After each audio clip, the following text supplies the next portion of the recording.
matter. Rob Williams with the flush.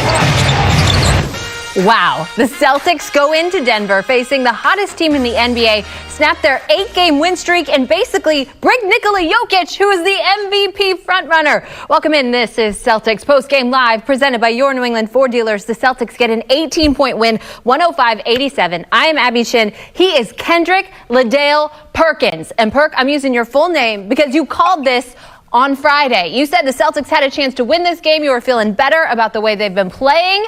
What did you like most about tonight?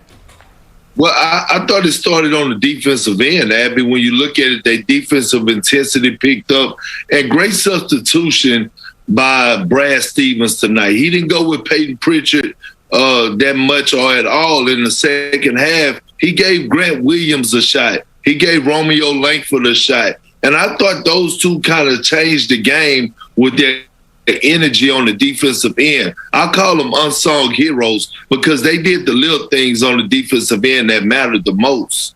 We're going to go through the run, but Perk, the Celtics held the Nuggets to 8 points in that fourth quarter. What happened to Denver?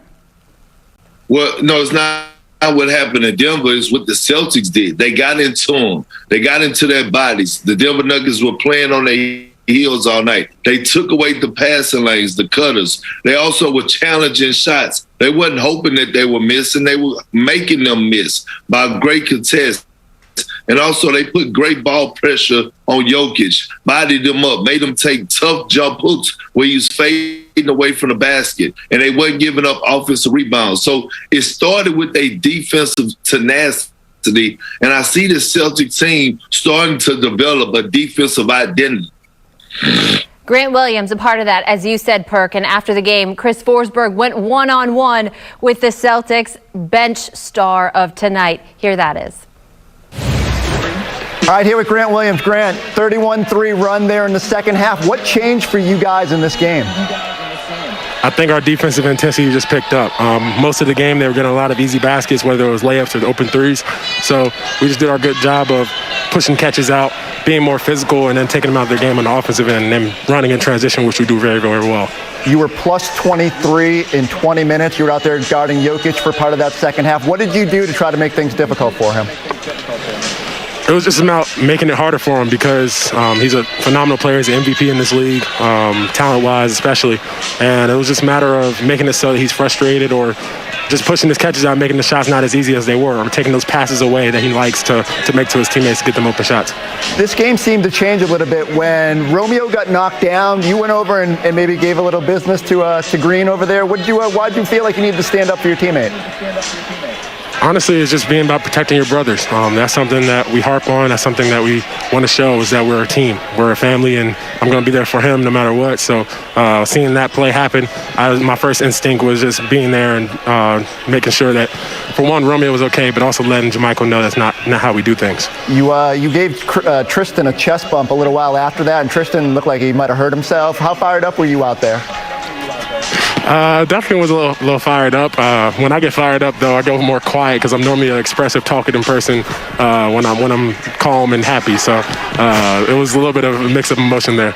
And look, it's third winning streak of 2+ games this season. It feels like you guys got some good vibes. You're moving in the right direction. What is the thing you want to see this team harness moving forward? Consistency. That's the biggest thing. Making the right play every time, both on the offensive and defensive end, and playing with high effort and high pace. That's something that Celtics basketball is, and it's something we're getting back to. We haven't shown most of the year other at times. So just staying consistent in the stretch and going into playoffs playing strong. Thank you, Grant. Don't be hurting nobody with those chest bumps. I'll do my best. Thank you. We're going to talk about that jacket with Chris Forsberg coming up a little later, but we welcome in Brian Scalabrine now.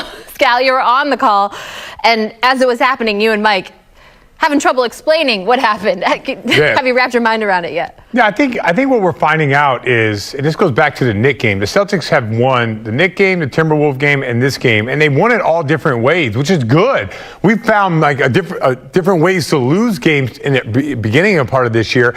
Now they're finding ways to win games, whether it be an offensive explosion like we saw against Minnesota, or today it was the defense in the fourth. And I really like the fact that they had to level up, and they did it. And they did it with Jokic on the bench, but when Jokic came back, it didn't matter. That energy and the momentum carried through.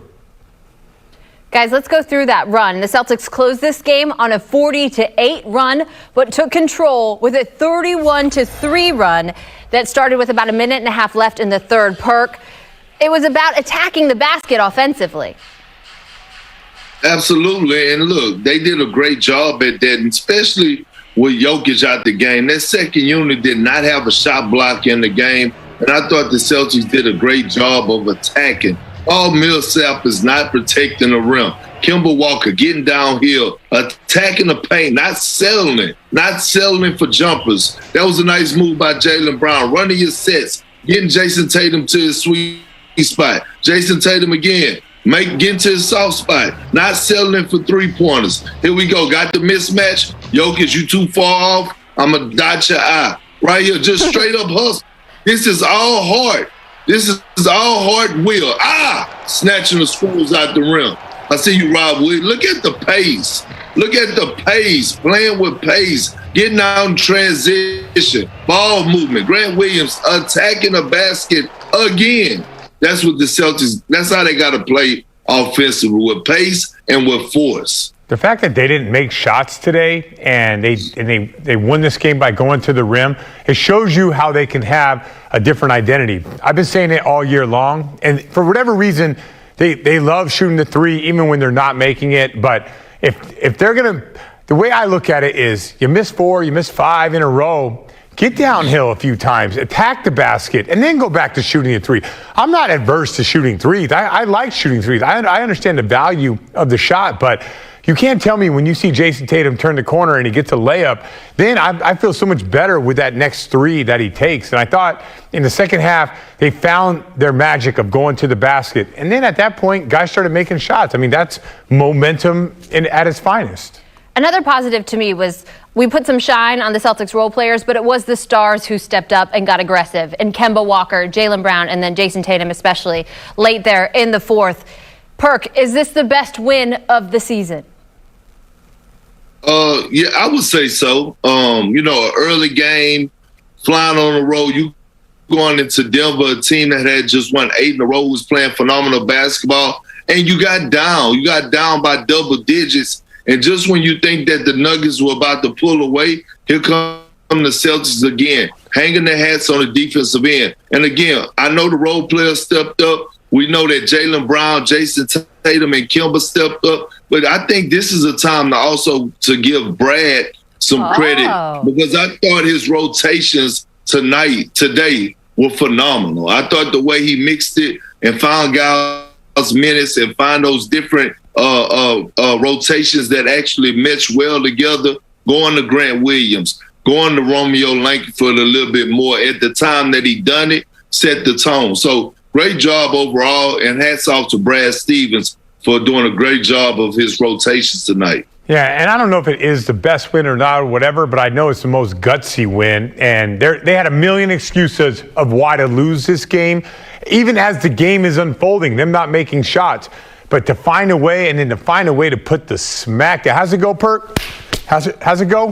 Just like that? Hey, this wasn't a smackdown. What they did was they put Jokic and the Nuggets over their lap and gave them a spanking.